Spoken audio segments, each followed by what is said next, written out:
Hello and welcome once again to KRAY-Z Comics and Stories. It's me, your charming and delightful old Uncle Rat Bastard.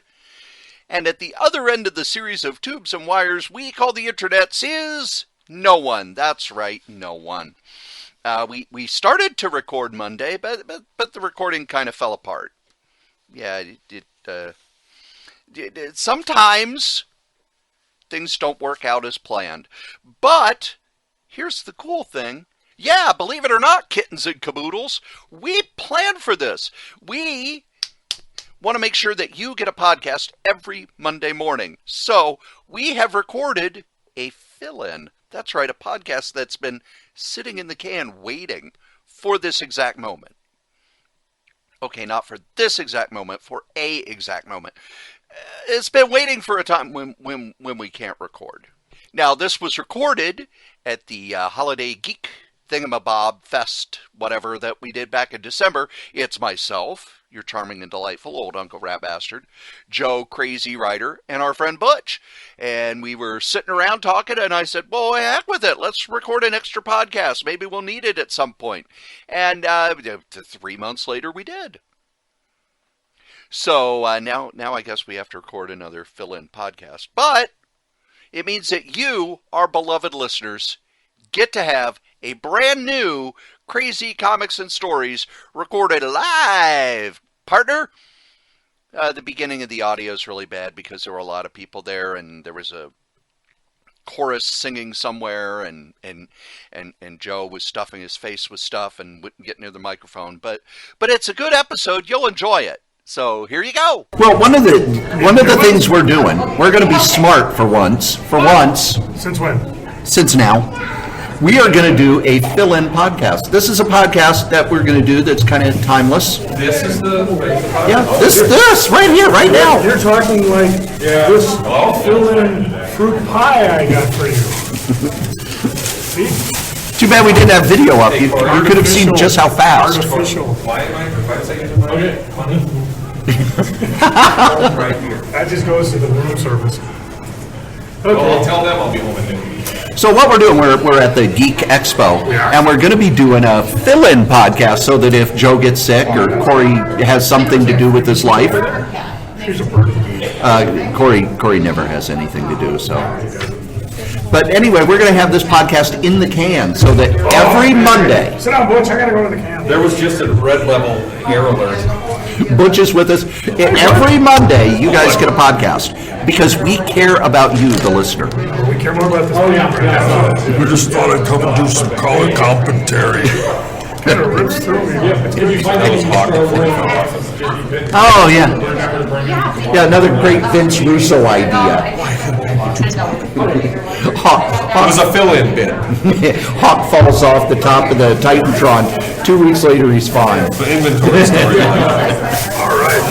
So, fill-in comics. Back when we were kids. You know what really sucks about this? Because we're in a public space, I had to wear pants.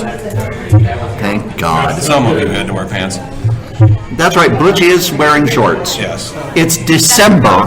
In Minnesota. And he's wearing shorts. If I'm not going to fall in a snowbank, shorts. Take with the pumpkin bread here, fella. See, that's what I do at these geek gatherings now. I'm the official baker. Jen is not here, so there's no booze. Are you okay? Oh, you set the microphone. I set it up so it's us. You have it set on Omni. You got pumpkin bread, though. That should work. It's big. Go in the pumpkin Oh, bread. yeah, you're just gonna. You know, if you put a little water right there, it's not a drink. Or you're going to draw. He's using the open bag of pumpkin bread as his bib. I don't want to waste The drop zone. God. Don't worry, it all fell back in the bag. You don't want to worry. You don't want to waste any. It's good shit. Still fresh. I'm done doing already. Now, if you go back at our early episodes, way early on, we did a 3-part series on late books. Which ironically, the podcast. Camelot. Yeah, no kidding. The late book that stands out to me that I remember, maybe the first one, and it seemed super late at the time, and it all kind of killed the momentum of the story, was Camelot 3000. I think that was a year late. Yeah, 30 years. It probably was a 3 months late. No, it was over a year. It It was a year late. I think I was thinking it was 6 Because months you remember late. the last issue had no letter page, no, here's what we're doing. Yeah, no, nothing. It just was nothing but pure story. When you're a kid, when you've got the momentum, when I'll you're shut up and eat Butch bread. Might have been saying you Butch and the crumbs fall on you. don't get any in my hair. Christ. That's Oh, God, I knew it. So anyway, Camelot 1000. I have a crossover later. Oh, hang on, why has that never been made into a movie? You got some pumpkin bread in here. We worked. I would have. 30 years later, though. I mean, hey, Put it in a it miniseries, you know, like on Netflix or HBO or something. That'd be brilliant. was a miniseries, you dumbass. I'm talking on TV, you ass Tom. Actually, it was one of the early maxi series. It was 12 issues. Yes. And, well, I can't explain why it hasn't been made into any sort of media thing. Well, what good are you? One of the important things about it is it was the last long-form story Brian Boland drew. Burned him out. He then did... He's on to what now? Killing Joke. He did Killing Joke, and Which since is no then, joke. all he has done is covers. And I believe Killing Joke telling was you, the last I thing like he his drew cover on of I Want to paper. Hold Your I Hand. thought Beatles Yellow Submarine Man just knocked it into the ballpark. Brian Bowen. All right. Exclusively his.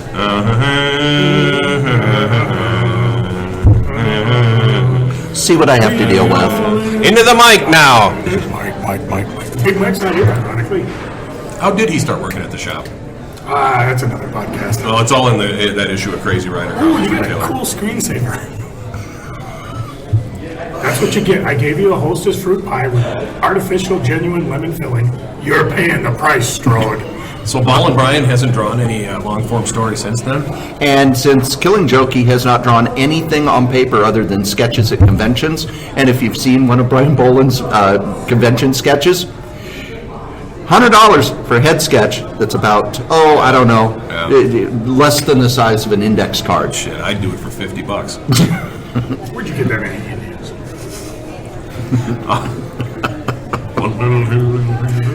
But that's not why we're here. Go, first go. Go. Doopy doopy. We have fun.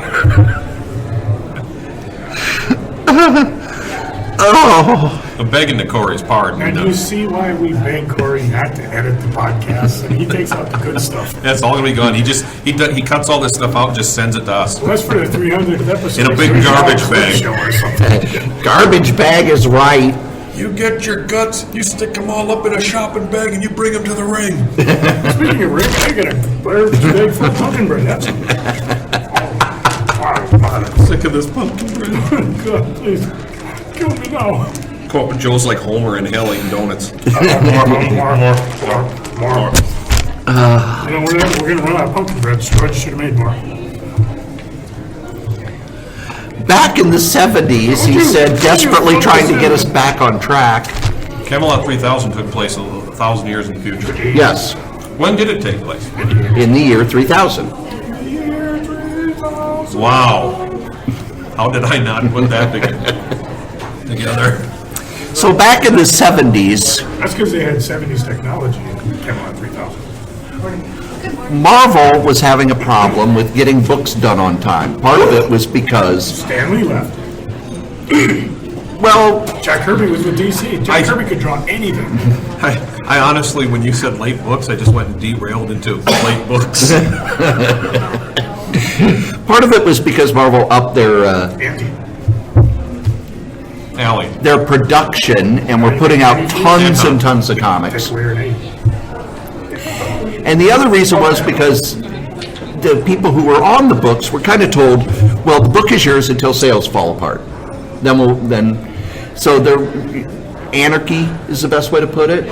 So if somebody was late, Of Green Gables. a lot of what they would do, they would shove in a reprint, which, as a kid, Yeah, what happened? I'm reading this story. The next part is next month. And then there's the one page of art by the regular team.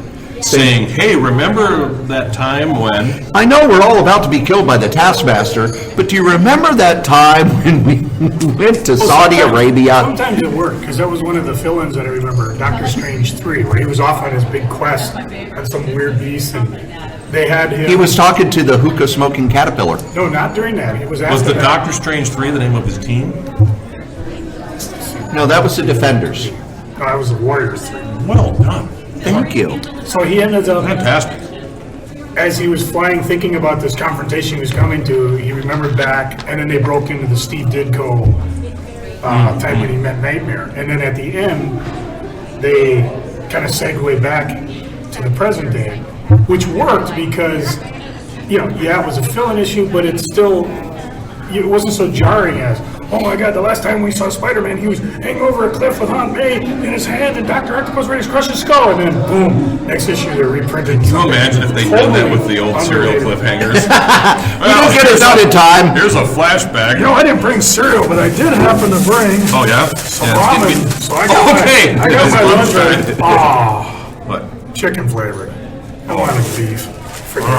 Gosh, there's been plenty of beef going around here. Buy chicken, right? I'm telling you. So what was the first fill-in story that you remember, Butch? I just told him mine. I don't know. Dead air, what are we gonna do? I can't say first, but I know, I seem to remember right away when I started reading books that there were fill-ins on half the stuff that I read. Iron Marvel Man, Tales Avengers. Oh, God. I'm trying to remember if the Fantastic Four had any fill-ins in it. Oh, yeah. I can't remember specifically. You're going to have to carry this one, and then I'll go. Oh yeah. Oh yeah.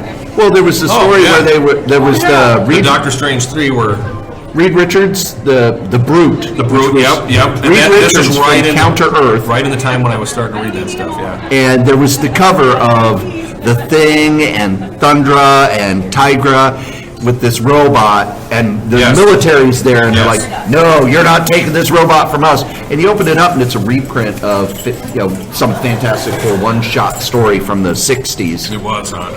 and that was when Vaguely remember that. I loved Kirby, but it's like, I wanted George Perez art. Oh yeah. Why did George Perez only draw one page? And I want to know what's happening. One-eye Prez, I'm telling you. You loved Kirby right away from the time you were a kid, huh? Oh, yeah.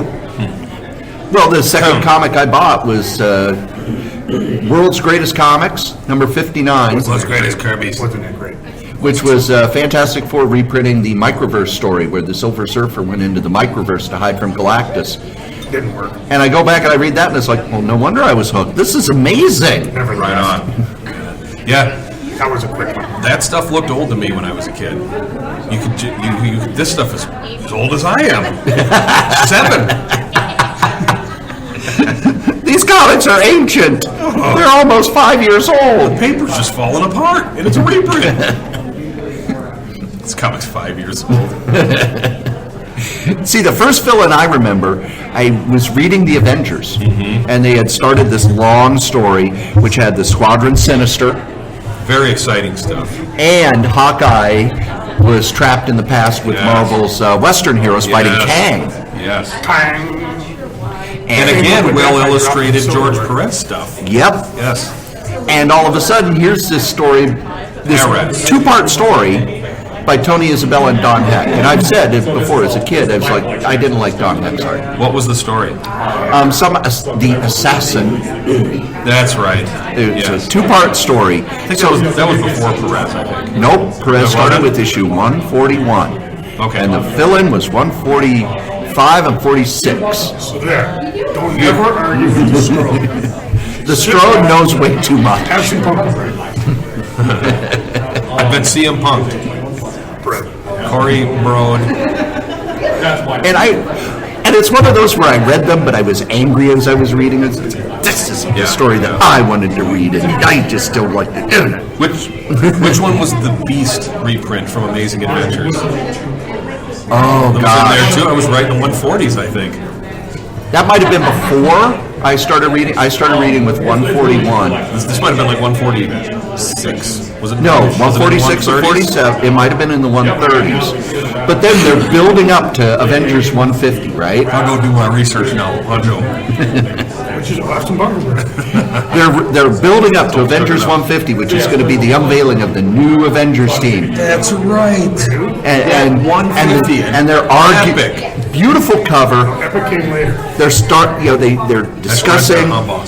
And they show all the reporters outside. The Avengers are going to be announcing their new team. This is a big deal. This is your chance. Flip to the last page. No, it was. Was your chance? They go back and it's one. I forget which Avengers reminiscing. Do you remember the first time we changed our lineup and they reprint Avengers number 16, which was Yes. Way back to Cap's Kooky Quartet. Yes. Yeah. And I remember going, but this is an anniversary issue. This is a big deal. Get ready for disappointment. That should be the cover blurb.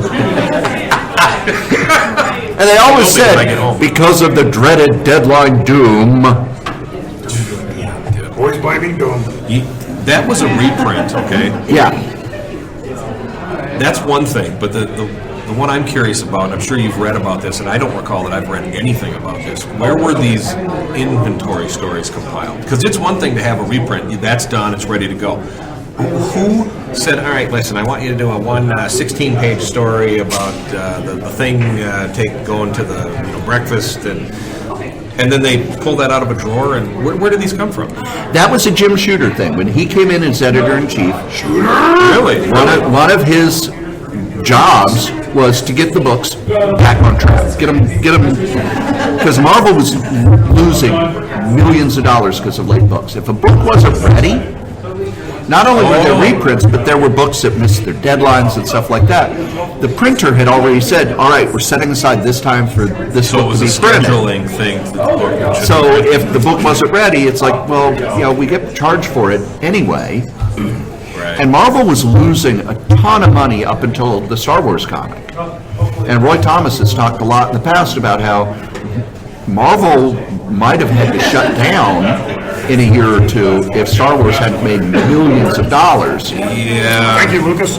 And in 76, 77, a lot of people who worked in comics were like, well, we need to get jobs in animation because comics aren't going to be around another 2-3 years. Wait till you see the Star Wars film issue. That was killer. Star Wars villain issue?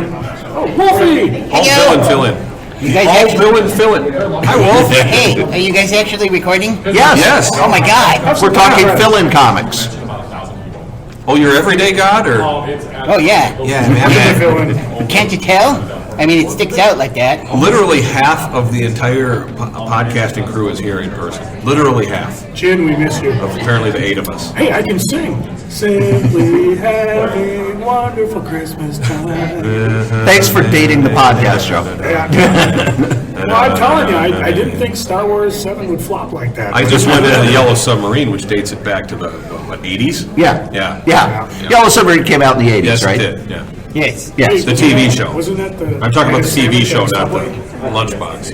Oh, you're talking about fill-in comics? Yes. Oh yeah, I drew one of those for Worldwide News. Yeah? Yeah. And how was it? How'd it go over? About as well as episode 52? Yeah, pretty much. Pretty much. Oh yeah. I think. What's up, brother? Yeah. That didn't hurt? Oh no. Okay. No. He has Yeah, no high feeling five. in that arm. His arm is numb. Yes. I think the picture of me drawing the episode did better than the episode itself. Attaboy. Yeah. Corey will post that on the Facebook page. Oh, it's on the website. Hey, Facebook! Facebook. Crazy Comics and Stories. There you go. Periscope. Welcome to Crazy Comics and Stories. Crazy. Crazy Rider. No. King of the Crazy Frontier. Yeehaw! Yeah, I used to sing that a lot. Yippee-ki-yo, mother... Whoops. We're explicit since Jim came on the show, so whatever. Trucker. You have experience with that. Yes. Yes. Yes. Censoring yourself. Yes. Well, somebody needs to. Actually, it's really horrible because when I do panels at conventions, Yes. they have to be 18 plus. I tried to do one that wasn't, and it was a lot of me going, nope, can't say that. No. I'm a puppet. Yep. Show's canceled. Show's canceled. Get out. I had a lot of 17-year-olds in the audience going, okay, we can't wait till next year. Joe and his selfies. Yeah, geez. Damn, too slow. Again. All right. Photobomb. This is a real exciting podcast shit, isn't it? Yeah.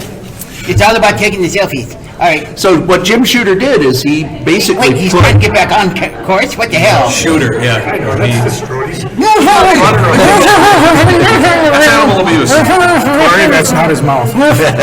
That's inanimatronic abuse. Yeah, fine. I'm going. Shooter put on the Actually, schedule. yeah. Okay, thank you. Yeah. It's about time I Down the offended hall to the someone. left. I'm on this side. So Shooter put on the schedule a series. Tallest man in comics. Next to Mike Richardson Well, yeah. and probably a few other guys. So they Chris did Ross. at least one comic for each series that they were doing. Oh, okay. All right. Most so, of them were written by Bill Mantlo, drawn by Sal Buscema. It's funny you should say that because I was going to say, do an episode of ROM. Throw it under the table. Yeah. And when I said episode, I meant issue.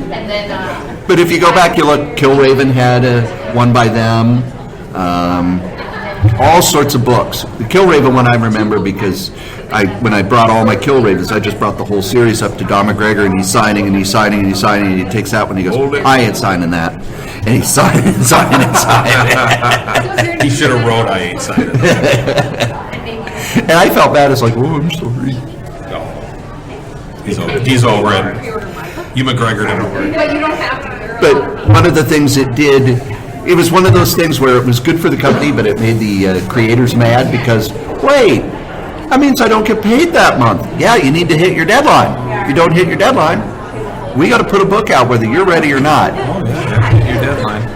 And now some of these showed up that weren't inserted in the book itself, showed up over in a series called Marvel Fanfare.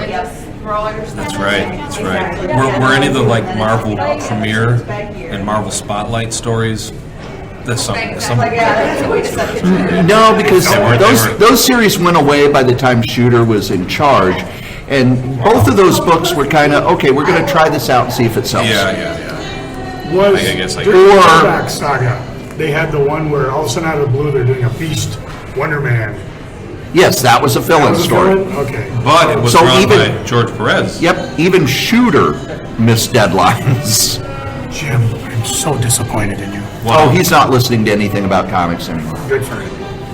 He abandoned his blog. And I like how he abandoned his blog too. It's like, and my next I'm going to be writing about this. Next I'm going to be writing about that. And then I'm going to write about this. And then crickets. Abandoned all hope. I wonder where those crickets went. They're over on Wrestle Crap Radio. Crap. Well, it's theirs. Do you remember when David Watkins magazine became Abandoned All Hope? Hilarious. I get mad at him now that he doesn't put out a new issue for at least once a year. Yeah. There for a while he was putting it out like every 2 weeks, and he'd bring it to the shop. Here you go. Well, let's just, when we see him let's just, at the convention, and assuming we'll see him at the convention in spring, just leer at him. I'm doing it now. It comes across well on audio. Which convention is that? Oh, the next one. SpringCon! Or FallCon. Oh. Whatever the convention is next. Millennium SpringCon? Wizard, wow. Well, then again, Joe and I, we're going to be hitting conventions next year. We're going to be doing this out live. People could actually sit and watch in the fan section. We're live, pal. We have two fans over there. Yes. They're like, why don't they shut up? We got pumpkin bread if you want. I don't like pumpkin. Yeah, see, You're the one. I knew there was someone who didn't like pumpkin in the world. want some pumpkin I bread? don't like pumpkin. You can't have it. I like banana. See, next time banana bread. Uh-oh, somebody pinged me. Close enough. We'll have to edit that out. No, leave it. Sorry. Oh, it's Weatherbug telling me it's foggy. Hello, Let's get out of here! Hello, honey. Hello, my hands got Wait. Leave my heart's on fire. All right. So, they built up enough inventory that they started printing them in Marvel Fanfare. Of course, they went for the ones that had, like, oh, look, Paul Smith is now the artist on the X-Men. Let's print one of his series. Or better yet, let's finally publish the 4th issue of Quest Pro. They also published the rejected issue of John Byrne's Hulk, where John Byrne did an all splash page issue without checking with his editor. That was rejected, huh? I never Oh, it was fine. never heard that part of the That's why he quit doing the Hulk, and one of the reasons why he left Marvel. And Been sulking ever since. And- Sulking Hulk. Well, he's been chapter oneing ever since. one of the Which is things that got me comic about speak it, for some sort of creative bankruptcy. we may have to stop recording if they're going to be Oh, singing that's just so the loud. door open. Same No, lyrics, check your same verse. check your. Oh yeah, we're fine. Yeah, it just keeps going on. It's actually kind of funny. Plus the door shut. On and on and on. I thought that opening run at Marvel Fanfare was pretty great. I thought the entire run of Marvel Fanfare was great. I like that. Later on in the series, they kind of ran out of inventory stories and stuff, so they were commissioning stuff. But you had the rejected Hulk story, and I'll give my opinion on it if you like. Sure. If you're doing something experimental, I think you should clue in the editor before you turn in the book. I'd never, Sorry, but it's, I did this. Oh, well, that's a 24-panel story. Yeah, but but John, you didn't ask us if you could do it. It's kind of our book and our character and our, screw you, I'm leaving. Take my ball and going home. Leaving, yeah. Well, I remember hearing that story existed, and I was happy to hear they were going to put it in Fanfare so I'd get to see it and read it. What I liked about Fanfare was Alan Ogren would at least explain Yes, what these that's stories true. were. And then eventually, I think somebody must have said, Al, you gotta stop doing that. And then they Yeah, he- published the stories with no... and He'd do a nobody one-page cared. cartoon in the front. Yeah. Editory Al. Editory Al. Yeah, that was fun stuff. Another rejected rework story that they had was Marvel Fanfare number 51, which was the first version of Silver Surfer number 1 by Steve Englehart and John Buscema. I remember that issue. Yep, it was double size. It's in quarter boxes, don't worry about it. And for those of you listening, Bum 2 bits? I cannot recommend, just go buy, if you see an issue of Marvel Fanfare, just pick it up and read it. Most of them are, done in one stories. There are a few longer stories. Never to be omnibus. Two issues. Black Widow story was a little long. It was 3 or 4 That was issues. 4 issues. Yeah. The first 3 were by George Perez. Yes. It was going to be a Black Widow miniseries, but for some reason it didn't come to be. Perez went over to DC before it was done. It's really beautiful work, Who did too. the 4th one? I cannot remember. No, me either. Wasn't if it wasn't Giant Pez? Giant Pez. And then after Shooter left, He left? Giant Pez. left, pushed, Oh, That's it. I'm out of here. totally hit the road. They had all these inventory stories that were sitting around, and eventually Marvel reprinted most of them, as well as some finished comics that never saw print in a series called Marvel Superheroes. That's where the last yeah. 3 issues of Ms. Marvel from the 70s were printed. First appearance of Squirrel Girl, which is why that issue is worth $100 now. I believe that was the issue that sat on the dash of my car for 3 years. Probably. Yes, son. And a lot of them are not the greatest. You can tell that they're rush jobs. You can tell that it was there was a reason they weren't printed. But there were some good stories in there. There were a lot of early stories by creators who were just getting started. There was stuff that probably was commissioned for the bi-weekly Marvel Comics Presents that never saw print. Right. and And then Joe's got some fill-ins that he remembers. I'm looking up that Which Black is- Widow thing. George Perez, Giant Pez. Charlie Vest. Oh, Charles Vest did the last issue?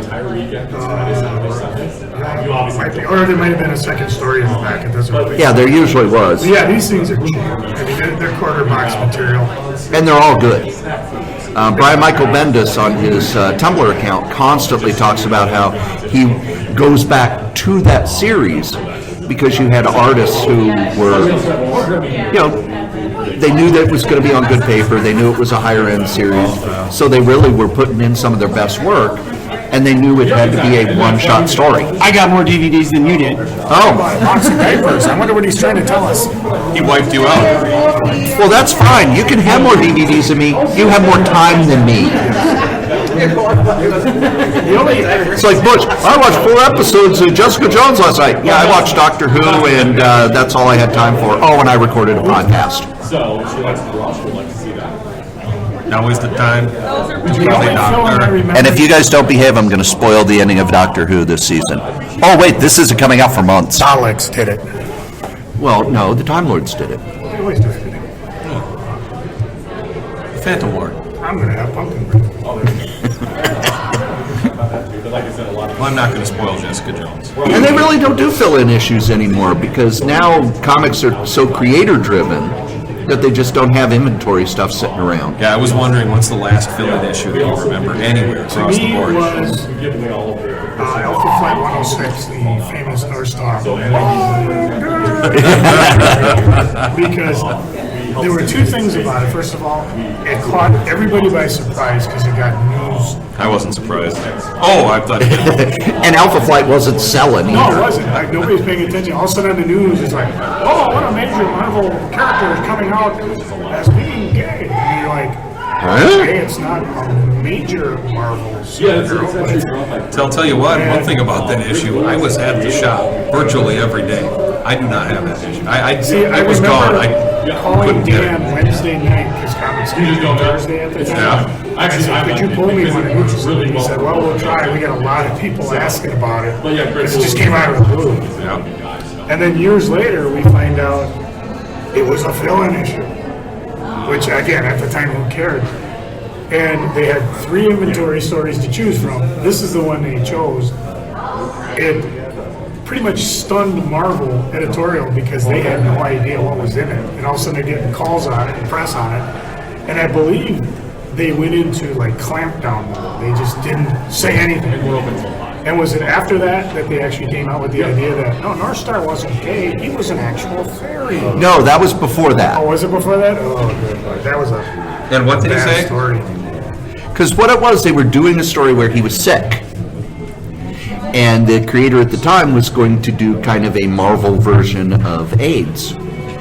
And Marvel editorial said, no, no, no, no. No. No. You can't do that. So what it is, he's a fairy, and he needs to go back to his homeland to get well. Same thing. Because that's not... Buck wasn't small because he was born that way. He was born that way because he has a demon inside him. When the demon comes out, he becomes a real tall guy. We put the demon back in, he becomes small. But he was tall, like, Furiosa. next to Wolverine's little brother. Puck was still like 5 feet tall when he was his normal height. Gosh, Joe, I wonder why Alpha Flight kind of fell apart and has not come back I wonder since. why those things are in the quarter box. But yeah, and then, that Alpha Flight, I don't think you got any official response from Marvel for that. It was just clamp down, say nothing. I didn't even know if there was a second print of that. I just No, have to. there was not a second printing because that's one of the few books that wasn't drawn by one of the image guys at the time that went crazy in value, and go back, you could probably pull it out of quarter boxes now. Oh, yeah. Oh my God, it's ugly. It's Do you terrible. remember who drew that issue? No, Joe's looking it up now. I'm thinking it was Tom Morgan. And it was written by Scott Lobdell, who was he took Bill Mantlow's places. We need a story by tomorrow at 3. Can you have that done? Sure. I think I've told the story on And the he did an podcast. an unauthorized appearance at Joe's shop. Where we found out that he had no idea what was going on in the books he was writing. I wasn't there. It was assistant editors month. It was literally Big Mike was in charge. Big Mike did the appearance, and the rest of us were in Chicago.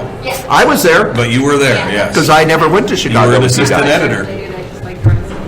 I need to point out that during that duration of Alpha Flight, Joe's employee Dave was a huge fan of Tom Morgan at the time. Really?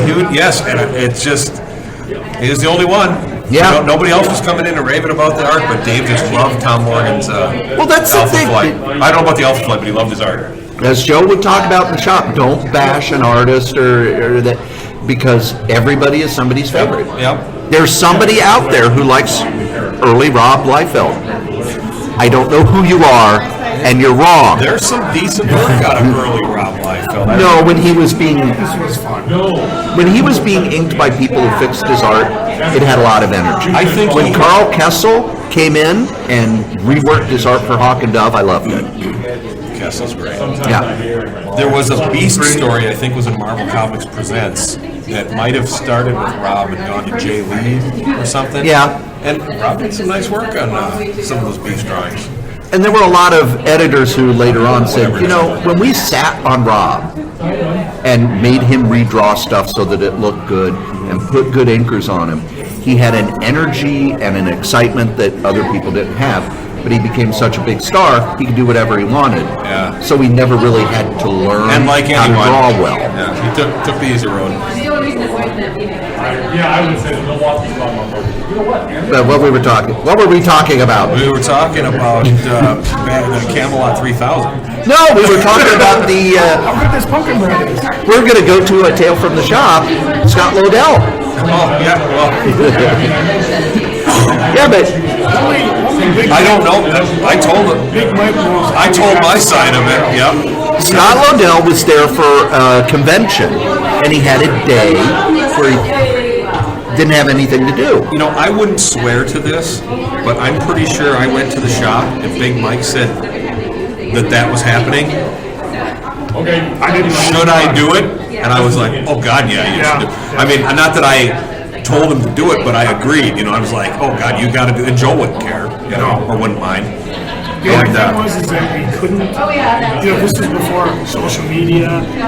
If we, it might have been before email was big. You know, I don't know how I would have promoted it. You know, well, it was drop in. But you were there. Yeah, I was there, And you were there. and he brought a case of X-Men Alpha. Flight.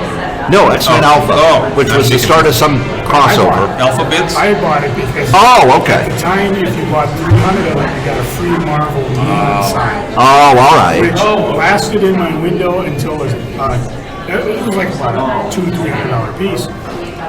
It lasted until a $25 cardboard of Superman blew over in the wind and took out the corner of it. Tink! And the gas escaped. And for years I had I was like, because it was cool. Nobody else really had one. It's a Marvel Comics and lit and you see it from the street. Now you can buy the neons. They're $30-40. They're just as vibrant as the old-fashioned ones. I think I gave it to Nick because he was going to have it re-welded and regassed. Yeah, and I'd probably never happen because I've never, I haven't seen it at the source or anything. But that's why we had it. And as you said, to me it was fine, but we had tons of alpha. And Scott signed every one that we had. Is that right? Yep. And the best part about it was when I brought those to a con later and I sat on the table, Scott Liddell, cover price, sign, boom, sold out. Yeah. I would have sold the shop later and still had boxes of it. I liked Liddell at the time because I remember his Captain Ultra stories from Marvel Comics Presents. And they were fun, goofy, and anybody who's willing to do that kind of work, I always gave a second look. And that was pretty close to current when he did his appearance. Well, and Lodell started, he was a stand-up comedian. Well, there you go. And he would walk, Was Captain Ultra. he would go to Marvel every day with a new idea. He'd just walk by because it was on his way to wherever he worked, and he would just, all right, here's a story idea. All right, here's a story idea. All right, here's a story idea. And he proved to him that he could hit a deadline. And X-Men was so late Right that on. they said, well, you can hit a deadline, and Fabian works in the office over there, so we can make sure that he's working on the X-Men. We could get the X-Men back on time. But at the store appearance, people would come up and ask, well, what's going on with this? Where are you going with this story? And he would tell them, I don't know. I don't. They tell me what the plot is. Yeah. The editor tells me what the plot is. That's an interesting insight. And first off, I'm amazed that he would say that in public. He was new. Did he do you a sketch? No. What was the question we had on Overflight? 106. Who drew it? Mark Acela. No. There was a second Anchor. print. Oh, there was. Do a second print. Mark Fillin. He was another guy who drew a lot like Liefeld. Image, yeah. Yeah. And Liefeld's image. There were a lot of guys like that, though. We were talking earlier about how Herb Trimpe started drawing like that in order to get work, and it was terrible. It just seemed to oh my me, God, it was terrible. It seemed to me like it was Trimp going, oh yeah? Well, he told the story in That's a good one. that New York Times article about, Marvel's ageist, where he was under contract and they weren't giving him pages to do, and he was looking at what was selling, and he said, "No, I can draw like that." Is that right? Yeah, and he did a few issues of the Fantastic Four Quarterly like that. Unlimited. Fantastic Four Unlimited. I Yep, believe. in that Yeah. style, and they didn't renew his contract. And he said it's because he was, it's because I'm old. No, it's because you're drawing terrible art. It was a Thing Hulk fight in Yeah. Fantastic Four Unlimited that I didn't buy. Yeah. It was so bad. Yes. Now wish I had. What is a fill-in? Not a fill-in. But it's a nut. This is one that I remember because when it came out, everybody was like, wait a minute, this is a fill-in. And the guy who wrote it, Neil Gaiman, said, no, it's not. It's part of the They story. didn't sound like they wanted There was a Sandman storyline going on. And at the end of one issue, Sandman goes, I've got we're going to blah, blah, blah, but I have an appointment to keep. The next issue dealt with a guy who decided the only reason you die is because you think you're going to die. And medieval Morpheus and Death are laughing a bit and say, well, what do you think? Okay. Morpheus comes up and says, well, tell you what, if you think you're never going to die, we'll meet here in 100 years. And that was the basis of the story. And they met every 100 years, right? Yep. And it goes on and on until they finally meet in modern time. And it was so jarring from the storyline that was going on, everybody thought it was a fill-in issue. And later Neil says, no, it's not a fill-in issue. It was part of the story all along. And if you go back to the previous issue, he says, I will be back, but I have an appointment to keep. That was the appointment, went to go visit the guy. So even people were thinking, oh, Sandman did a fill-in issue. It was Nope. just a last panel adjustment. It was one of the best stories they that did on storyline is a direct ripoff from Vince McMahon's script for No Holds Barred. I'm sorry, Neil, we're calling you out. We expect you to come to one of the cons. I've talked to Neil Gaiman a couple times. He's told me he takes stuff right from Right from Right from WWE Quarters films. raw and just stuff out of the quarter bins, VHS tapes, quarter bins. There were also a lot of the stuff at DC you really can't call fill-ins because they didn't have regular creative teams. You know, Superman, Every issue was a film. Yeah, every issue was an imaginary story. And so what's the difference if it's a fill-in? but even into the 80s, it's, well, who's the regular writer on Superman? Well, there isn't one. You know, Carrie Bates will turn in a story, and Elliot S. Magan will turn in a story, and this guy, and this guy, and this guy. So there was a lot of, okay, we got all this stuff in our inventory, what's next? And Marvel did a few series like that. Marvel Team Up for about 3 or 4 years would have a different creative team every time. And a lot of it was because it was, okay, who's free this month? All right, we need to do a story that helps Daredevil sales, so put Daredevil in it. 1 month and Not Ready for Primetime Players were free. That was written by Chris Claremont. Was that a Claremont issue? And when you go back and read it, you can tell it's a Claremont issue because it's got Silver Samurai, who he was obsessed with at the time, and none of the jokes were funny, because I love Chris Claremont stuff in the 70s, but boy, the man has no sense of humor. Can't write a funny story to save his life. If he was even trying. Some people can't write humor. One of my, Like me. my favorite TV and movie writer, Aaron Sorkin, wrote The West Wing, wrote A Few Good Men, wrote The Social Network, Newsroom, did a series called Live from Studio 60, which was about a Saturday Night Live type show. Yeah. And you watch those first couple episodes where he wrote the entire script, it's like, okay, here's our funny sketch. That's not even bad funny, that's just not. And eventually he hired some sketch writers to write the sketch bits for the show. Didn't help. Never last. Yeah, one season and out. Still wasn't funny. I still own it though, because it's Aaron Sorkin. And I own it. I own that Sorkin son. I own that bastard. So do you think you could get away with fill-in stories now in the current market? It would have to be different. It would have to be an evolved version. Okay, what do you mean? I don't know what I mean, but that, I never know what I mean. I never know specifically what I'm talking about, but in a general sense, you could not get away with just all of a sudden, here's a reprint of Avengers 16. I don't think you can do a reprint series anymore. You couldn't do a Marvel Tales. The Walking Dead had been lot of it's running either reprints. Yeah, and eventually it was the weekly. Yeah, oh, okay. And the reason it ended was because, it started losing money. Well, at $4 a book, And the thing is they already have a lot of it either pirated, Bad Boys, or you can go Marvel Unlimited and get it. Trade paperbacks. Trade paperbacks, libraries. Trade paperbacks essentially are a reprint series. Yeah. But I don't think you could do... Essentially. Epic. I don't think you could do, okay, here's Jonathan Hickman's Avengers. Oh, look, here's an issue by Joe Schmo. And artist Joe Brony. Well, here's a Bill Mantlo and Sal Buscema issue that doesn't tie in any way. Yeah. I don't think you can get away with that anymore. I think the comic market has evolved to where you What can't. they would do is just, they would make the book months late, way past. Yeah, actually, that's what it's and become. add a 9th issue. We're not supposed to make topical references. Even when For those of you in the year 2015, when we finally do Joe, this is 2015. okay. For those of you in the year 2025. it's also about 2 weeks from the end of 2015, and so when we finally broadcast this fill-in episode, the inventory story, In That'll be 2025. mighty stale.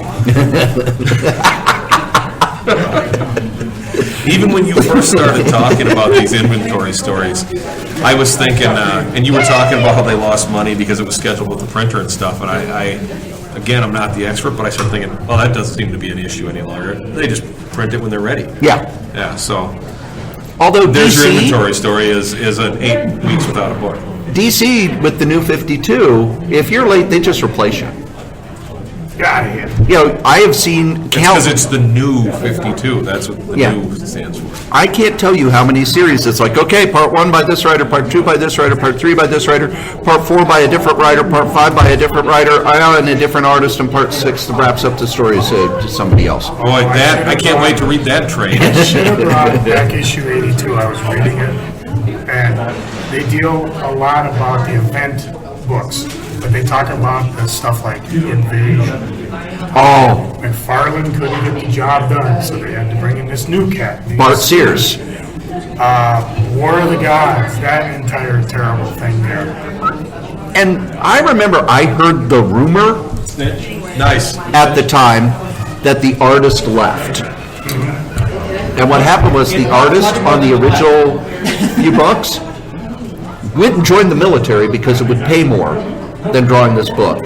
And Perez was furious about the fact that this was supposed to be DC's big thing, and it wasn't getting the publicity that they had promised What him. they talked about is it had happened, it occurred months after Invasion, which was the big event of Yeah. that summer.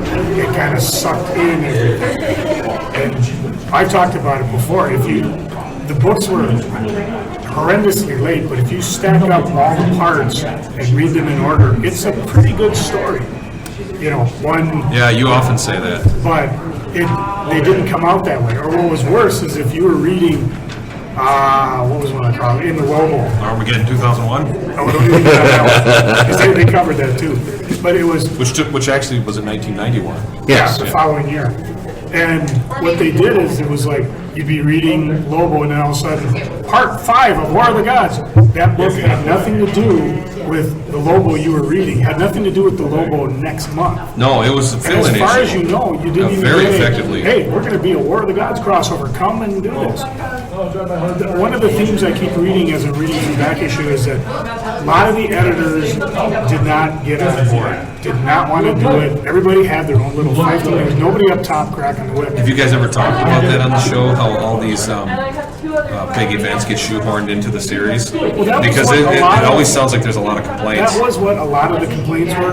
That's where you got the red sky syndrome in Crisis. DC, because it was also somewhat, they said, well, we talked with everybody about it, we said what was going on.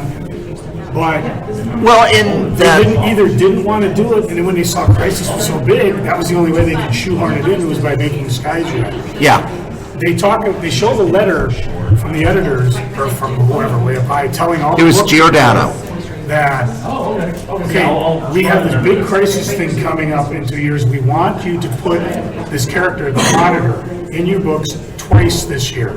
Do not use him after that, which is where you started to see the Monitor appearing pre-Crisis, which was cool because as a reader, you're like, hey, wait a minute, what's going on here? This Monitor's been popping up, and people didn't even catch the first time we fully saw the Monitor. I think it was what, GI Combat? Yeah, a loser story. Nobody was reading GI Combat.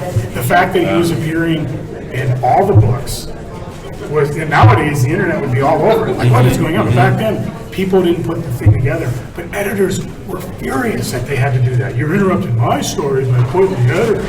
Right. And it even goes further on, and you talked about Armageddon,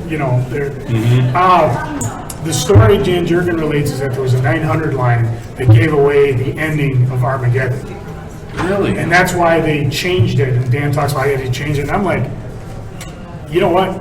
I never heard it, you should have just left it. Because they really overestimated the breadth of the internet for the 800. The stories are eternal after the big hubbub, hullabaloo.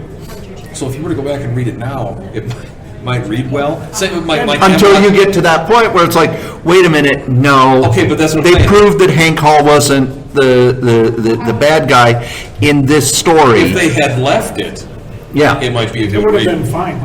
Camelot 3000. Hey guy, you should read Camelot 3000. Well, I don't know. 30 years ago it was 6 months late. Dark Gives a Knight, shit. or Dark Knight was another one where that fourth issue was forever late. That's funny That was because fine what with you're me. talking about Armageddon, they interview Barb Kessel and she talks, she hated what they did with their characters. The book was over, so it was a natural. Yeah. They talk about an idea where they would have, Marnik would have been a blend of Dove and Hawk. Instead, they killed off Dove, and that would made Hawk over the edge. And she's like, "That's not the character." No, I know. But, Well, and they had nothing. she do? They had nothing they could do with Captain Atom because Captain Atom, even in his comic, had been written leading up to that reveal. Yeah. And it's okay. Nope, he's not going to be it. And it's well, what do we do with this character now? We have no idea what to do with the character. Yeah, it was I hate when some change neutralizes everything that came before. Everything you enjoyed before going wiped forward. out by Yes, okay. with, Somebody else's change. Not so much Secret Wars, but Secret Wars 2. Because when the Beyonder came to Earth, Shooter wanted to make... There were two things that happened. First of all, everybody who saw how big Secret Wars was, except Mattel, it drove them into bankruptcy. Everybody wanted to be in on Secret Wars 2. There were a few exceptions, like there was that first issue that John Byrne, when the Beyonder showed up. Yeah. Byrne makes a big question point about it wasn't supposed to be the Beyonder that showed the Human Torch just how good a hero it was. It was supposed to be the nurse who introduced Human Torch to the burn victim. And it was better my way, it should have been that way. John, you're wrong. It was great the way it was. And then later on, John, listen up. Clean up your act. when John got into it, and he had the second appearance of the Beyonder where he explained, well, how did you get Doom? Byrne smacked that one out of the ballpark. But the whole Secret Wars 2 was supposed to be a giant 45-part crossover, not just the Secret Wars 9-part series, and I believe issue 9 is coming out next year. Everything else was supposed to be, you found, the Beyonder wants to learn how to be human. Okay, well, come over here. He learns this from Doctor Strange. He learned this from Spider-Man. He learned this. Learn how to use a toilet from Spider-Man. Parker. That's right. Which is the That's a great story. In what book? If you Peter think Parker? about it, I don't know. I just remember it's like What are the two words? we're wasting 5 pages for the Beyonder to learn how to take a dump. Hey, listen, comics can be educational. 5 pages. And that was the point that Shooter was trying to make, trying to confuse the two words. The Beyonder was all powerful, it wasn't all knowing. So when he decided to come off of his little pin perch to become human, he didn't know what it was. Which is why it's funny when he picked Steve Rogers' body to start out with. Oh, yeah. The best part was, you know that whole get up when he finally got the curly hair? Yeah, That was based off of Bill Sienkiewicz is what he was wearing at the time. Oh, Yeah, and there's pictures of him. Even Bill's like, oh my God, what was that thing? But it's pretty fun. No, back issue 82 is really good because they do a lot of the behind-the-scenes stuff. Well, see, this is how this is. They've never done a fill-in. I should call them and we should tell, hey guys, do an issue of fill-in books, back issue. Yeah. Oh, yeah. Because what's cool is Well, then you might as well just take this podcast and dump it in the big old garbage bag and toss it over that ledge. If they take it from us, then we expect to pay them pumpkin bread. So, Or we expect our podcast to be transcribed and put in the issue. Oh, for God's sake, could you imagine transcribing this particular podcast? or this. Can you imagine transcribing any of our podcasts? Yes. You're doing your books, and I kudos to you. Yes, number 52 wouldn't be too tough. I'll do it. So the answer is yes, perhaps no. Transcription coming. Awesome. You know who never has to transcript the stuff that they do? Who has to transcript it? Who doesn't have to transcript the stuff that they... These guys, our sponsors. Sponsors? Believe it or not, kids, this silliness has actual real sponsors. Our first sponsor is KRAY-Z.com. KRAY-Z gives you healthy snacks sent to your house. You can have them delivered weekly, bi-weekly, monthly, and your first box is free if you use the code CORYS3R5B. Our second sponsor is Bombas. Bombas socks are some of the best socks in the world, and remember, for every pair you buy, they donate a pair to a homeless shelter or other worthy cause. Just go to bombas.gotocloud.org/SF30. That's right, those are our ads. Go check out our sponsors. Now, are you sure they're going to be our sponsors by the time this episode airs? Oh, it's recorded separately. That's why we do it this way. Cosmic Pumpkin Bread. And hostess new. So whoever our sponsors are, when we use this to fill in and get a week off. By God, worldwide news with everyday gods. Life is a natural one. All right, so freaking and geeking. Joe, do you have a memory of when a fill-in freaked you out? I gave him right. Any others? And usually it didn't freak me out because I didn't start collecting those Spider-Man 178. So by that time... There was a fill-in right after that, though. Yeah, it was an origin story. Yep, they had that origin story drawn by Sal Buscema. They also did the same thing in X-Men. So to me, I just thought it was a natural part of... Me too. It was useful to me, that origin because it story. actually got me caught up to what was going on. Yep. We often speculate, like, how did you recall when you're starting to read comics that there was a golden age, a silver age, or the past history? And that was one of them. You know, so I knew kind of all these things. X-Men did a great one when Scott kind of wandered off in his funk. They covered everything up to date, which was kind of cool. The big collected books were coming out. Origins of Marvel Comics, Son of Origins. Bring on the bad guys. Yep, which I got for like my 9th birthday or something. And those were great tools for me as a kid to learn about what had gone before. Although, I never read the text pieces because Stan did 5 pages. No, they were literally 2 pages, triple spaced. Well, some of them were pretty dense because I've read them more recently. Oh, And this pumpkin bread. I just remember it's like Stan wrote 75 words, and okay, how can we stretch those 75 words into 2 pages? Triple space, biggest font you can find. Make those marked, bring them in.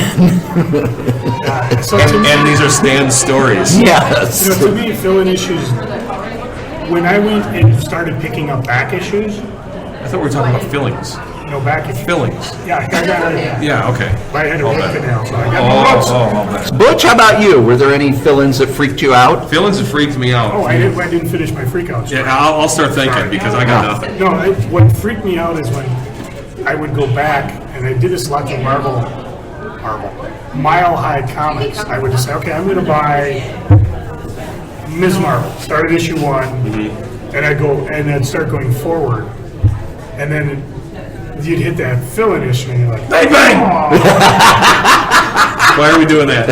Or worse, Just a reminder. you would go find that issue finally that you've been missing in your collection. And Yeah. it's a fill-in. I know, yeah, that would be a So freak that out was when you really get an good. issue, maybe because we didn't necessarily get monthly books back when we were kids. You got what was on the spin rack, you missed the second part of some cliffhanger that left you hanging, which was even worse than getting a fill-in. Yeah. Just not having it. To be continued. Worst words to see in the back of a comic. Yeah.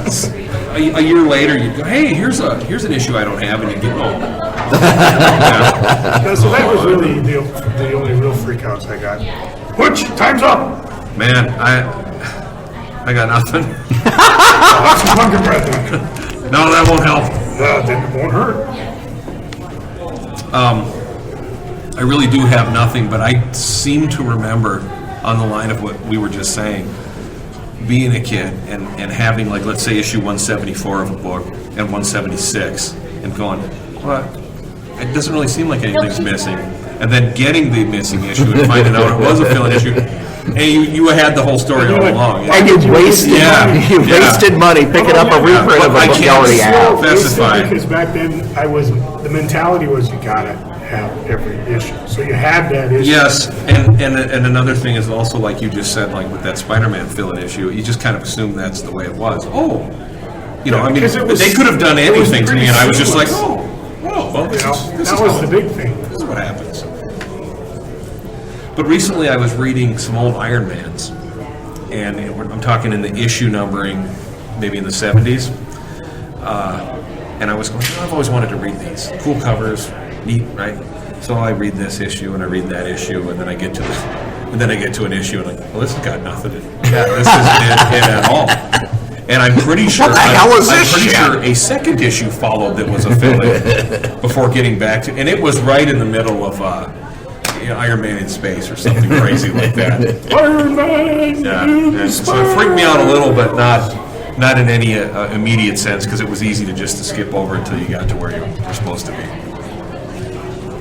You must have been freaked out by some fill-ins, or you wouldn't even present. There's a loaded question. His eyes are going. There's a story in there somewhere. Yeah. Well, Pumpkin bread. I'm Calm still down. freaked out. Oh, this is good bread, man. You don't know.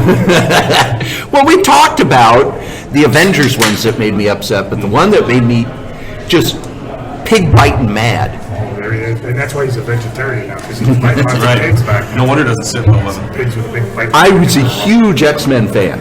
I was in the hospital, and I my don't even know uncle how we gave can me be friends. Giant Size X-Men #2, Which beats the giant-sized man thing, but that's a different story. which was Giant size X-Men #2. which reprinted the Neil Adams, Roy Thomas Sentinel story. I'm sorry, but we are going to have to make a fill-in time at this particular moment because, unfortunately, we want to reprint some of 52. Now, as you can see, the new Batman film was out, which was very interesting. However, his car just did not seem realistic. I'm sorry, this is to be continued. To anyone listening, he's actually right here. So if you want us to jump him and take him out, send us letters. Just send letters. I have to continue this. I just give him a pumpkin bread and sent on his way. Corey's anticipating the positive response. Great, now we got a dead body on our table. I was going to wait for the letters. Oh, and the smell. The sleeper hold. On the outside. Okay, But then I backtrack. Corey's in the hospital. His uncle just gave him a giant-sized man thing. Some No. form of traumatic head injury. No, Giant Size X-Men #2, which was Neil Adams, Roy Thomas. Yes. We're more interested in this hospital. Speaking of issues I bought that I got mad about, but continue. I got my first comic in the hospital. So then I pick up the next issue of the X-Men I can find. X-Men #100. And it's like, who are these assholes? And why are they beating up the X-Men? Yeah, why didn't you? Who's this Wolverine guy? Oh my God, he just killed Jean Grey. Oh, it was a robot. Oh, what's going on? And I was hooked, right there, was hooked. He's got the marks on his neck. And X-Men was bi-monthly, so Yes. you're reading along, it's like, oh my God, the shuttle is going to burn up on re-entry. Yeah. And then this happened, and this happened, and this happened. And yeah, X-Men 105, where they touch the Macaron, where they get sucked into outer space. And issue 106, Fill in. some Bill Manilow, Tony DeZunga fill-in about Professor X losing his mind, and it wasn't just that this has nothing to do with what's going on, but it's every other month. You had to wait 4 months for the next part of that story. Wow. That is brutal. Oh, it was 5 lifetimes. You know, as a completist, and like you mentioned, Joe, it is jarring to read a trade. There was a fill-in issue in Frank Miller's Daredevil. Yes, there was, by Ditko. Issue, yeah. It's jarring to read a trade and see that this trade contains issues 488 through 496 and 498. Oh, where's number 497? Yeah. Although it is a trick to get you into the shops and then you go hunt that book down. And that Ditko issue wasn't terrible. I don't know that I ever read it. There was a nice little flashback story. I think I did. You weren't creating some dick? Gray what now? Yeah, you better. So Geekin. Joe, were there any fill-ins that you got really geeked about? When Walt Simonson was doing his Thor run, they had a one We issue. talked about it yesterday. Yeah, well done. It was a story with Hercules, and it fit pretty good. And they did say ahead of time, hey, we're doing a special issue to let Walt catch up and have a breather. So that was fun. And that's one of those issues that... Great issue, I lot of talk fun. about I have the trades, but that's one of those issues I got to hang on to because it wasn't reprinted. And Right, the only way yeah, you're ever going to read yeah. that one. And if I cared, I would look up and figure out what issue it was. But hey, we can't do all the work for you people. 304 something, Get to the local 360. comic shows. I'm gonna say Holiday 368, Geek Cory, Expos, you look spitballing? this stuff up. I know it was in the 360s. 364. Buy all the buy the trade, and the one that's not in there, that's it. Yeah, that's the one you should buy. Butch, any geeking on your fill-ins? You know me in specifics. No, but I got a little bit of a cheat. Assistant Editors Month. Oh, yeah. Oh, now that was fun. That was back in the 80s. It was projected that the editors were all leaving town at Marvel Comics and going out to San Diego. Yep. And they were leaving the books in charge of the assistant editors. And One of the first gimmick months. yeah, and pretty much across the board, very, very quite most of the what? Most of the It was a gimmick match. They had the gobbledygooker show up. Jeez, it's the 25th anniversary here just last week. So I'm like, you know what? They did a lot of fun things with a lot of the books, and I think between the three of us, we should list off a few. Peter Parker had Fred A Hembeck. Fred Hembeck issue, And yeah. it had the what do you call them? The bookends. Yeah. Where the guy's like, what are we going to do? We don't have anybody to draw. Yeah. Don't worry, I brought in Fred Hembeck. Hembeck, yeah. And then towards the end of it, the real editor come back and go, oh my God, Shooter's going to see this and go crazy. Look at him. He reads every book from the back forward. So, and the artist draw like the last couple of pages. Oh, luckily, that's hilarious. One of the outstanding ones to me was the Mighty Avengers. When on the David Letterman show. And I was so disappointed that Letterman, near the end of his run, which tied in with which was chronologically in order with the Avengers Age of Ultron movie, was that he didn't have the Avengers on his show. Again. An ABC Synthergy thing. Yes, it was. Do you have any favorites from? Well, from Assistant Editors Month, I loved the Alpha Flight book, which was... Who was the female? Snowbird fighting Wendigo in the middle of a snowstorm. And it was 6 white pages. John Dunsmore blew his top. That's the guy we used to buy our comics from back then. St. Paul, the comic warrior, blew his top. Look at this. And the guy's just going, no! Rep. And there's sound effects on the page. Marvel Team Up had I believe it was Aunt May and Galactus. Yes, they did. Which, if you read the story, made a little bit of sense because Aunt May became the Herald of Galactus. Yes, she did. She was golden oldie. Golden oldie. Because you remember at the Sweet end, Christmas. At the end where Galactus ripped up, we're about to screw. Does anybody have a glass of milk? But it was one where, not a hoax, not an imaginary story. And you get to the end of the story and, the writer wakes up and he was dreaming. Then the editor wakes up. We didn't say it wasn't a dream. We just said it wasn't a hoax and it wasn't an imaginary story. But now that Butch is here. Fun stuff. That was fun time. I'm trying to look up the list. Yeah, I'm like, I wonder what was in Power Man and Iron Fist, what was in the Hulk, what was in Iron Man, you know? All right, let's see what they got here. Some of them just had like a one-page thing in the back, or Oh, Yeah, how yeah. could we forget? X-Men. Amazing Spider-Man 248, the kid. Kid Who Collected Spider-Man.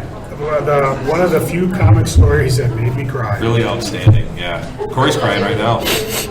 That's because I finished. Bang, bang! That's because I finished the pumpkin bread. I'm sorry. But what I wanted to do with Butch here, because every time I ask Joe to talk about this, he lies. Corey, how could you forget Captain America, where he's captured by an amalgamation of MODOK and the Red Skull? Oh, Red yeah, Skull. You're like the biggest MODOK geek I Great know. cover, great cover, yep. An amalgam of them. Huh? See, I'm still waiting for the James Bond where they have an amalgam of Blofeld and Oddjob named Blowjob. See, Thank you. Thank you. Take it too far. And Yes, of I course, did. Cloak and Dagger 14, It's end of the miniseries. Assistant Podcaster's Month. Butch, because you're here and because Joe can't run away, Oh, check it out, Marvel Pop Art. Oh, yeah, that was that one, yeah. where did Joe get the name KRAY-Z Rider? You better keep your mouth shut. wish- You're not going to say nothing. Listen, buddy. No, you listen to me. You don't know. Oh, hey, let me grab your books, Butch. It's storytelling time with Butch, ladies and gentlemen. Dazzler 30. Defenders. Let's see. Dazzler ends up defending San Diego Comic-Con from a rampaging mutant and Kelzer's Ralph Ralph Snart, Macchio. The Karate Kid. All right, listen. Fantastic Four was the trial of Reed Richards, which was fantastic. Wow, that was that. That was a good one, yeah. That was a fill-in issue? Yeah. Yep. Well, it was an assistant editor. It was the assistant editor's month issue. And like Corey said, some of them didn't really. Hulk's got a picture of Ross with a gun to his head. That's right. Yep. Let's see, what other there? Iron Man. I would assume I got most of them. What was Iron Man? Let's see, parodies, cover parodies, an old DC comic, and backup story of kids who pretend they're Avengers. They fire their version of Iron Man before they realize he's an asset to the group. They fired When Iron he Man. beats up a local bully. He was drunk. Let's see. He's trying to get you off track, Butch. He doesn't want you to tell the story. We're still talking about Ass Editor's Month. Yeah, Galactus and Aunt What else we May. got here? We're in the M's now. New Mutant. And Galactus. There's a Peter Parker one. I love the fact Iron that Fist. Joe's not actually Doesn't say lying, anything. just Wrong. keeping him off track. No, he's doing the Joe distract mode. That's very good. How can we forget Saga, the Crystar? He just came back, you know. Crystar back? Yeah. In Secret Wars. Weird World. Yeah, Weird World. Awesome. Yeah. X-Men. Except the characters in Weird World aren't the characters from the original Weird World. No. It's a Because different Weird World. I have been waiting for the return of Mudbutt. Mudbutt. Mudbutt. Isn't that what you get if you have too much Mexican food? Believe me, it was the return of Mudbutt on the way over here today. For Mudbutt. No denial this time. No, he's not trying to distract you from that. I'm not the right. I'm the guy. I know the story, but I'm not the storyteller to make this as fun as it could be. But the guy used to go nuclear about 3 times a day on Holy crap, I'm pumpkin bread. I can't stand it. in the shop, and I'm not coming back till you get some pumpkin bread. only friend I had would goad me into a verbal brawl every time I saw him. And He's gone now, so you can tell the truth. and I'm hollering it to him as he's walking down the hall. And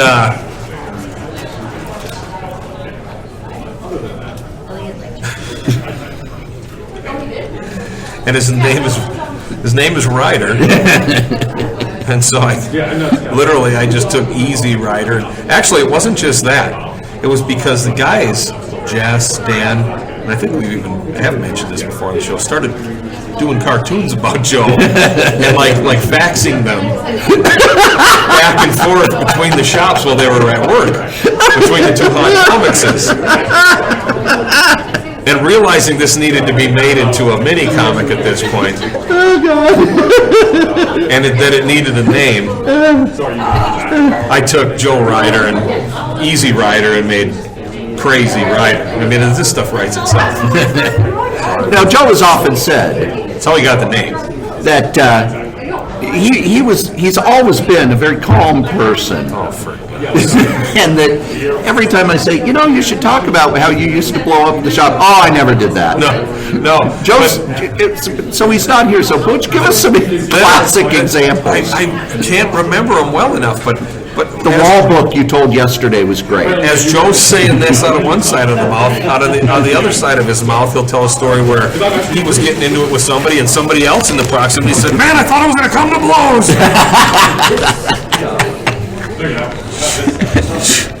Joe would, people would ask Joe, "Can I see that?" You'd have the more expensive comics on the wall. I'm telling you, boy, it costs a fortune to feed him, but you never know where he's gonna go. And then they come in, there's no pumpkin bread, and Butch has got the copy knees. I'm just tired of this. I can't handle this.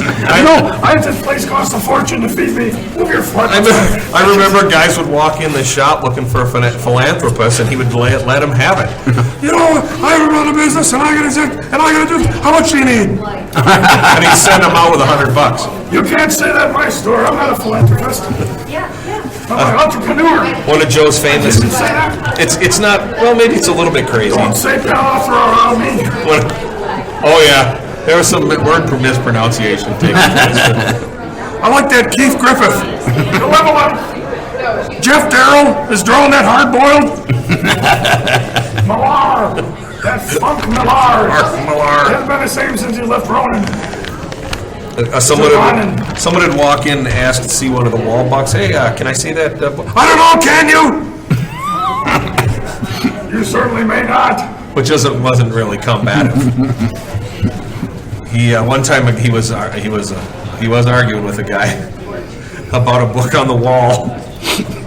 Or something that the guy wanted. It's not on the wall. And the guy said, I want to take it down. It escalated to the point where Joe said, and that's why I got my own business, so I don't have to work.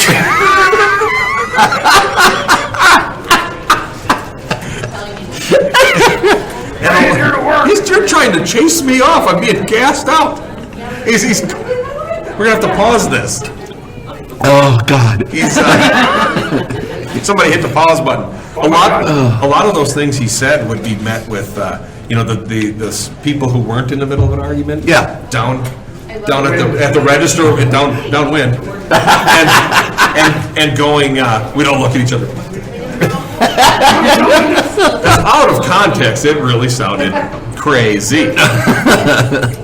I didn't get the time. So I didn't even have to work until you and Jess came out with KRAY-Z. Yeah. Actually, I explained the whole thing while you took your sabbatical there. 30-second sojourn. The ones that always got me was when someone would put a book back, and if Joe didn't know who did it, he would get angry. But if he saw you putting the book back, you're taking food from his child's mouth, and you should probably find another place to shop. You don't ever darken my doorway again. Never said that. If you're gonna say I said that, at least go with what I said. So what did you say? If you don't want to take it off your list, I got 2 months ordered for you. I'm going broke doing this for you. There you go. Let me grab your stack, Butch. And Butch, who couldn't pay for his books on time and had to put them in a long box so that he could afford them later. I got $600 worth of books stored in the back. He's yelling at a guy over $2.99. Gotta pay for my handy. Butch has got a stack of books back there. And they go, well, that's not my... No, you listen to me. No, you listen to me. Straight. That's a direct quote. Or our favorite word he still uses when he gets mad. Irrelevant! Yes, he denies it and still says it. At the point I couldn't go out there. It's just irrelevant. He didn't even have to tell me what it was. So we're not making this shit up. Irrelevant. Hell, why do you think I started using it? The one I remember is, "You're taking food out of my daughter's mouth when you do that." And the person would just look at him like, "What the hell are you talking about?" Unless she was there at the shop at the time. My absolute favorite. Absolute, I mean, and I love all the you don't know. I love you don't know. You don't know. Which was go home and use it on my family tonight. But far and away my favorite, and he'll deny this one. I'm going to get gas. Say that. What I just He's got gas. Yeah, he finally got it. I'd always go to get gas. He would, the shop would open at 11 or 12, and I'd be gone at 1 o'clock. Joe would say, "Well, I'm going to get gas," and not come back. Who just leaves in the middle of the day to get something you do on the way or on the way out? Well, and we have found out since he'd like go to movies, bowling club. I went to Schindler's. I'd go to the other Bowling, Uncle Hugo's. Anywhere I could go to scam a few more comics. anywhere he could go to get away from us. Toys R Us. Toys R Us was a big one. Yep. Were you with us at the time?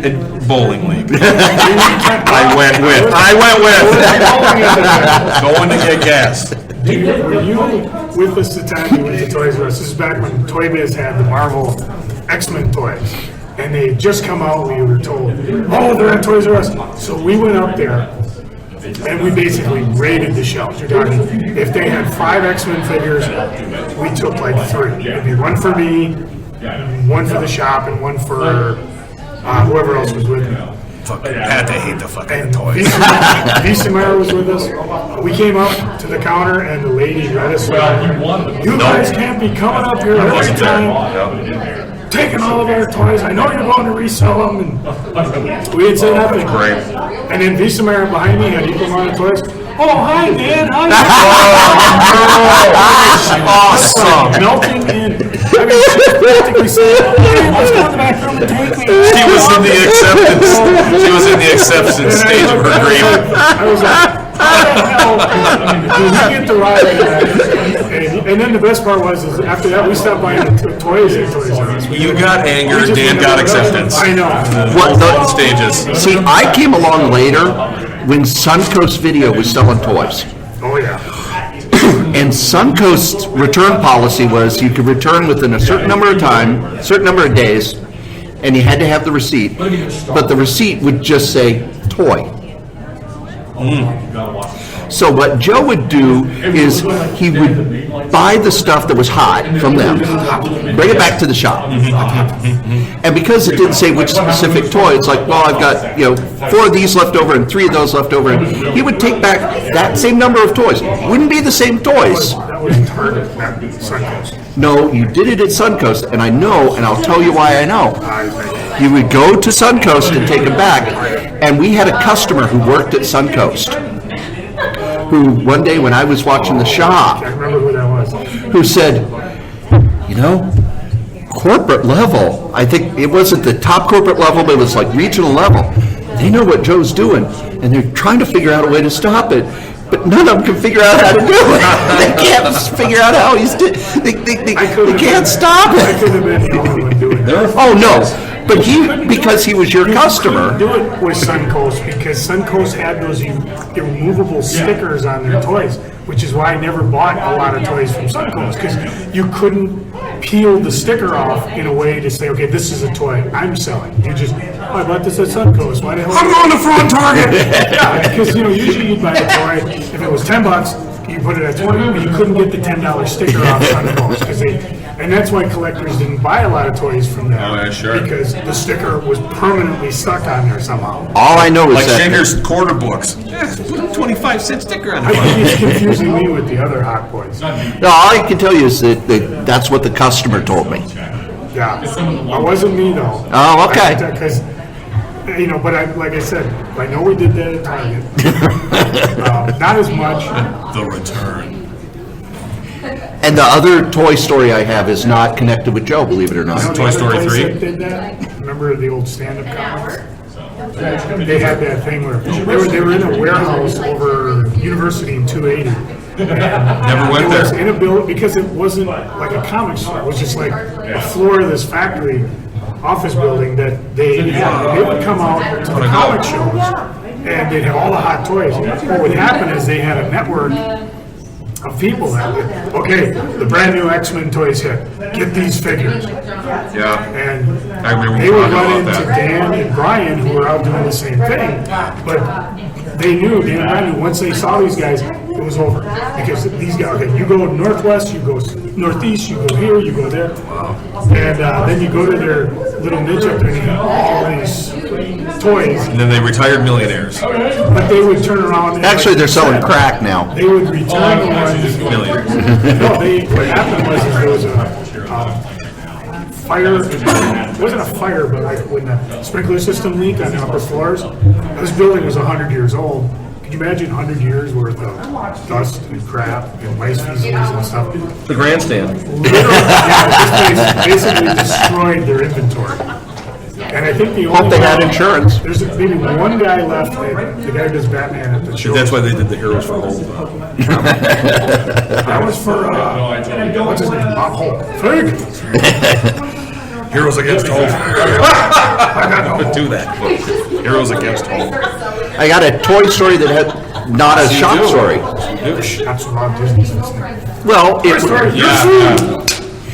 it's a wrestling story, believe it or not.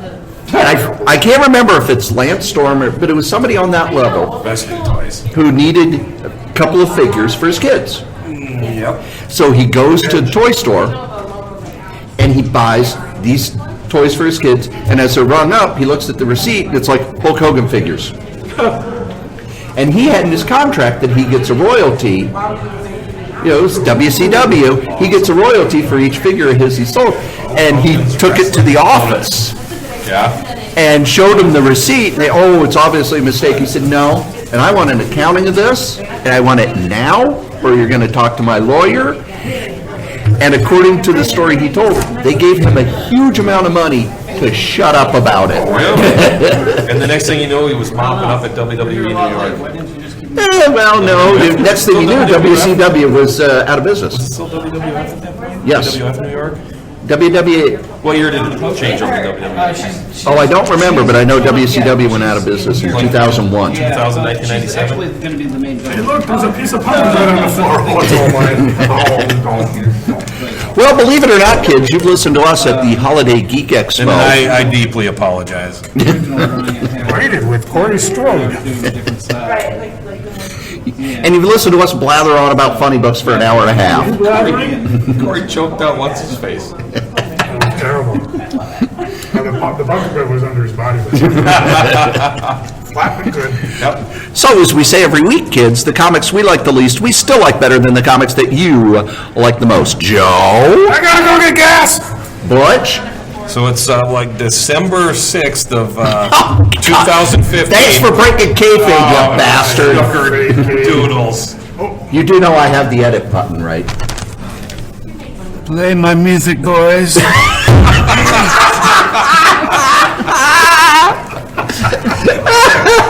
Are you gonna leave the laughter in? Fade to black.